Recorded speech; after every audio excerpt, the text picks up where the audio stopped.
Okay, so it is. We're just not doing it on the calculator, that's all.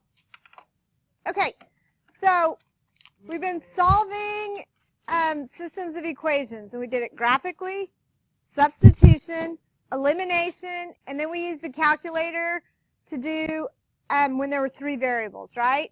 And so that was pretty easy. So there's one left to do. And so this is what we started with, where the 2 lines and where they crossed. Where have you been? Go get a tardy sweep. Go around tardy sweep. Alan, Maine, go get a tardy sweep. Okay, it's where the 2 lines cross. Go. All right, so this is the solution. So what we're doing today is a linear and quadratic. So here's the line and here's the quadratic, and where it crosses, those are the answers we're going to get. So there's 2 answers when it's a linear and a quadratic. So this is how it's going to work. First of all, how many times does it cross here? 2, so there's 2 solutions. Oops.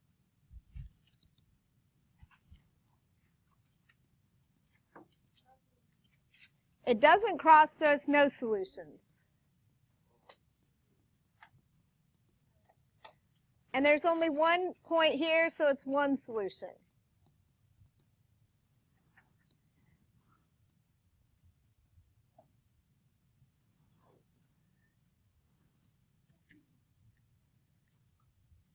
So here's the steps you're going to follow every time. You're going to solve for y, and then you're going to put everything on the x squared side. So we're going to say that over and over. Solve for y, put it on the x squared side. Solve for y, put it on the x squared side. So these 2 are already solved for y, right? So what I'm going to do, this has the x squared in it, okay? So I'm going to start with this one. I'm going to put parentheses here, and I'm going to put this in for y.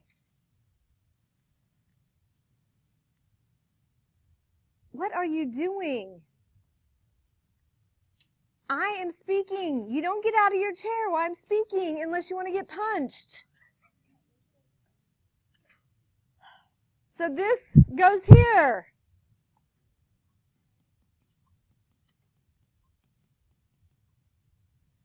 Solve for y, put everything on the x squared side. So this is over here, but the x squared is over here. So if I subtract 2x and add 2,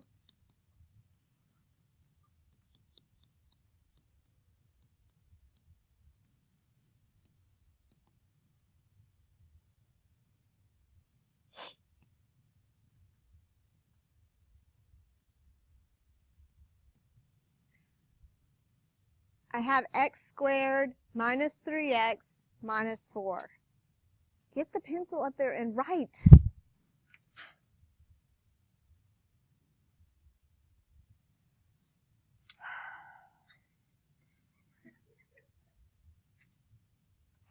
So once I'm at this point, I can do a times c, which gives me -4 and -3. So what are the factors that are going to multiply to make -4 that add to -3?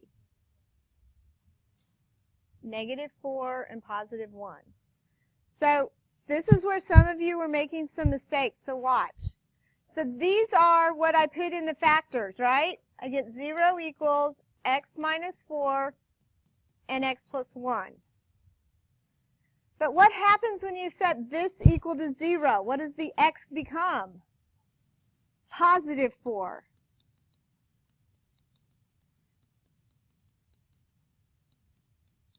And that's -1. And so those are your answers. Those are the 2 x's. So once I have the x's, what do I do with them to get the y's? Because I need the y values, right? So we want the easy solution, right? This one is not easy, is it? It's got the x squared and the x, but the top one is the easy one. So if I plug that in,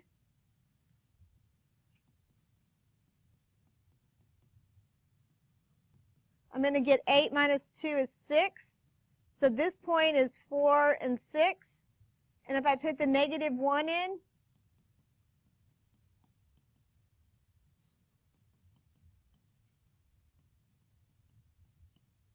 so those are my 2 points of intersection. The line intersects the parabola at those 2 points. Does that make sense? So solve for y, move everything to the x squared side. So, are both of these solved for y? No. The top one is, but is the bottom one? I need this 3 over here. So I'm going to get y equals x plus 3. And I'm going to put parentheses around this, and I'm going to put it in for y. Right? So I'm going to have x plus 3 equals x squared minus x minus 12. Solve for y, move everything to the x squared side. So I'm going to subtract the x and subtract the 3. I'm going to make fun of Alan.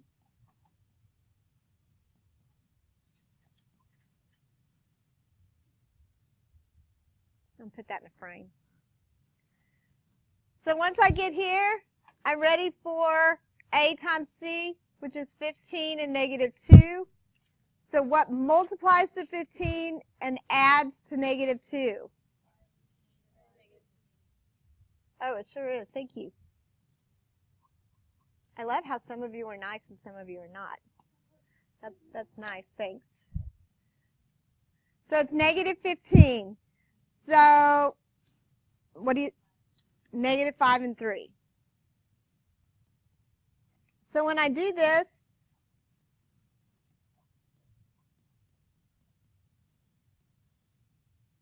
so this one becomes a positive 5, and this becomes negative 3. And once we have the x's, what do I have to get still? Y's. And we know that the y is this easy one right here. So my y is going to equal 5 plus 3, which is 8. And then this one, negative 3 plus 3 is 0. So I get 2 points. I get the 5 and the 8, and negative 3 and 0. Easy peasy.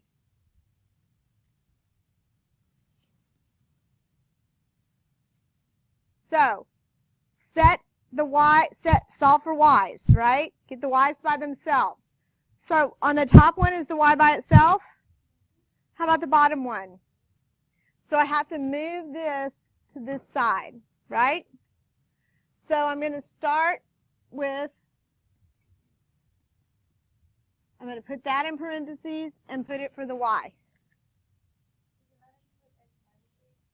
So, okay, it doesn't matter except the minus goes with the x. So if you write it that way, it's got to be minus x plus 8. Okay? But it doesn't matter which way you write it. So I'm going to take this and put it for y, right? So I'm going to get 8 minus x equals minus x squared plus 3x plus 4. Next step. Subtract the 8. Remember, you want to line it up and then add the x. So now I have 0 equals minus x squared plus 4x minus 4. Can I factor with a negative x squared? I can't. So I can do two things. I can move everything over, and that changes it to a positive x squared. Or can I factor out a negative 1? So if I factor out a negative 1, that changes all my signs. So my a times c is 4 and negative 4.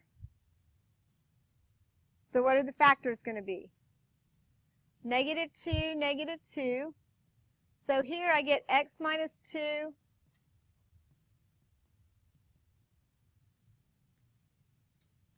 So when I go to solve, if I set this equal to 0, does it have a variable? So we don't get a solution from that. If I set this equal to 0, what do I get? Positive 2. If I set this equal to 0, what do I get? So how many solutions am I going to get? I'm only getting one this time. So I'm going to take this 2, and I'm plugging it in here to get the y. So this is y is 8 minus 2, which is 6. So my point is 2, 6. Because I did 8 minus 2. Okay.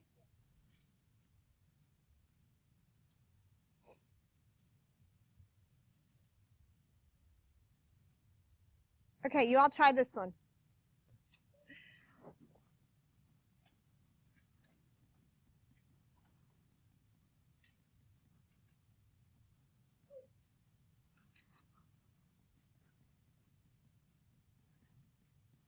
If it doesn't factor, then it's no solution. It means they don't intersect.